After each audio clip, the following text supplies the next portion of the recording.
Ce soir, nous restons dans l'astrologie et je voudrais vous parler de ces périodes un petit peu intermédiaires qui sont pas faciles à déchiffrer. Lorsqu'il y a un passage de la phase conjonctionnelle à la phase disjonctionnelle ou de la phase disjonctionnelle à la phase conjonctionnelle. Alors, c'est des moments qui sont des moments comme ça, un petit peu équinoxiaux, si on peut dire, enfin des moments un petit peu difficiles à lire. Et ce peut être, alors là, effectivement, il peut y avoir évidemment une crise. Une crise parce que les repères font défaut. On n'est ni dans un régime conjonctionnel, ni dans un régime disjonctionnel, au sens où je l'ai entendu dans une précédente vidéo. Et ces moments-là correspondent en gros au moment où Saturne a déjà dépassé la conjonction, c'est-à-dire en milieu de signe mutable. Donc on peut dire que la fin des signes mutables, enfin, le milieu des signes mutables est un petit peu flou, avant que le relais soit pris par le processus, la dynamique disjonctionnelle.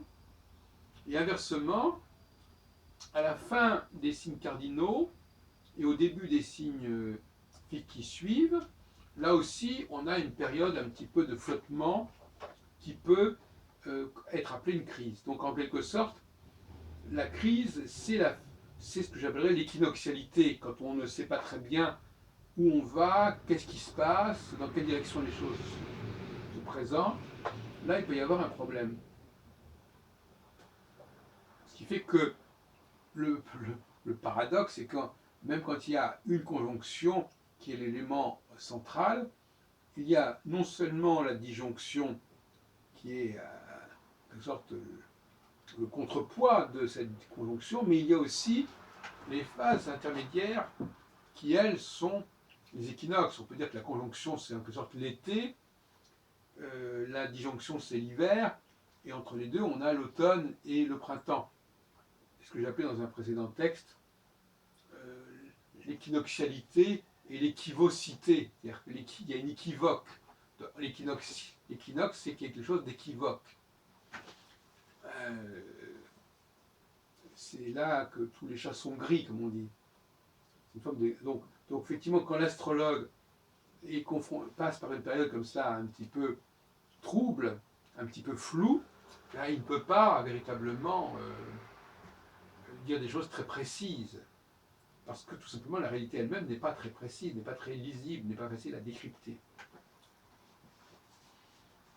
Mais il est clair que quand quelqu'un reste au pouvoir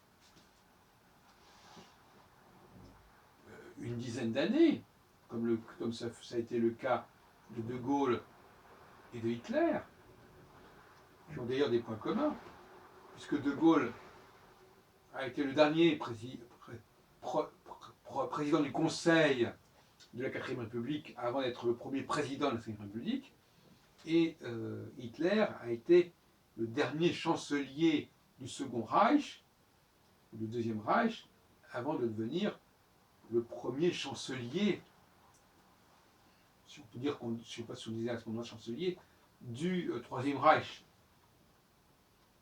Et puis ils se sont situés à la charnière entre deux constitutions, deux régimes, deux structures.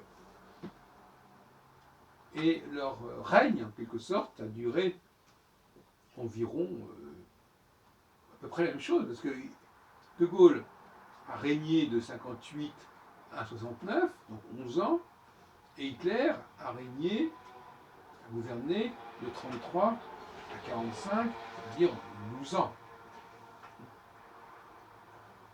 La comparaison vaut ce qu'elle vaut, bien entendu. Mais il est clair que l'un comme l'autre auront vécu alternativement des phases que j'appelle conjonctionnelles de pouvoir et des phases disjonctionnelles de pouvoir. C'est-à-dire les phases conjonctionnelles qui sont des phases où le personnage, comme j'ai dit dans une précédente vidéo ce soir, fait beaucoup d'efforts, c'est-à-dire va mobiliser, va se déplacer, va voyager, va bouger. Et la phase disjonctionnelle, c'est la phase du feedback, la phase où ce n'est plus lui qui se déplace, mais ce sont les autres qui viennent à lui. Il peut y avoir exactement l'inverse. Historiquement, il peut très bien y avoir que quelqu'un commence par une phase disjonctionnelle, c'est-à-dire une phase où on vient vers lui, et après, c'est lui qui va vers eux, vers les gens, vers la population. Donc, on a cette... et puis, ça reprend dans l'autre sens. Donc, sur une douzaine d'années, c'est intéressant parce qu'on a effectivement, comme on considère que chaque phase dure à peu près 3 ans et demi, on a trois périodes successives, A, B, A, ou B, A, B. Selon qu'on veuille ça. Donc, tout leader, s'il veut durer, s'il veut se maintenir, doit alterner, je ne dirais pas le chaud et le froid, mais il doit alterner les périodes où il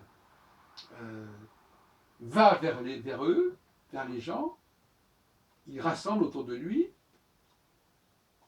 par son propre charisme, mais aussi par sa propre énergie, il rassemble une population qui n'est pas forcément dynamique, qui n'est pas forcément, qui n'est pas forcément porteuse d'une certaine force. Et à d'autres moments, au contraire, cette population, elle se manifeste. Il y a une espèce de sursaut, comme en 68 d'ailleurs. Et à ce moment-là, elle a son mot à dire, elle s'organise, elle impose quelque part son mode de fonctionnement. Et il faut être capable de changer son fusil d'épaule, si on veut durer. C'est apparemment ce que De Gaulle n'est pas parvenu à faire. En fait, il aurait dû, vous savez que j'ai fait beaucoup d'importance au choix du Premier ministre, il aurait dû certainement, comme dans une sorte de monarchie, choisir un Premier ministre à gauche ou au centre, pour tenir compte non seulement des élections qui effectivement ont été très favorables à son parti, mais ça c'est pas suffisant, parce qu'il y avait la société aussi, qu'il fallait aussi prendre en compte. Il aurait certainement pu survivre s'il avait choisi comme Premier ministre quelqu'un qui était porté justement par cette vague disjonctionnelle, ces leaders qui canalisent l'énergie populaire. C'est ce qu'il fallait faire. Et là, il n'a pas bien joué son rôle, il n'a pas assumé pleinement, et dans tous ses aspects, le rôle de leader. Bon. J'ai souvent mis l'accent, ces derniers temps, sur cette nécessité, en phase conjonctionnelle, pour le souverain, mais pour le président de la République aussi, qui n'est que le président de la République, en fait. C'est-à-dire qu'il est gardien des institutions, mais ce n'est pas lui qui doit nécessairement gouverner. Le gouvernement doit être donné à ceux qui sont portés par le peuple. Donc, c'est ce qui a été fait sous Mitterrand, bien entendu. Il a été obligé de prendre comme Premier ministre, à 2 reprises, des gens qui étaient le chef, en tout cas qui étaient portés par les élections, le résultat des élections en 86 et en 93. D'abord Chirac, puis ensuite Balladur. Donc, le choix du Premier ministre est fondamental.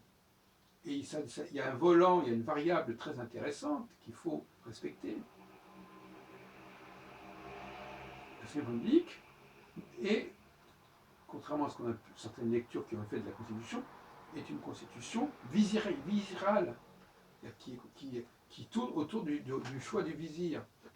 Et le vizir, comme dans toutes les autres démocraties, en Allemagne comme en Angleterre, il est normalement choisi comme celui qui représente le mieux la majorité parlementaire. Et en ce sens-là, le ministre, il appartient au régime parlementaire. Mais là où on a tort de dire que la République est un régime présidentiel, c'est que tout simplement, la République, elle est là pour simplement élire un monarque républicain. Mais le monarque républicain, il n'est pas censé gouverner.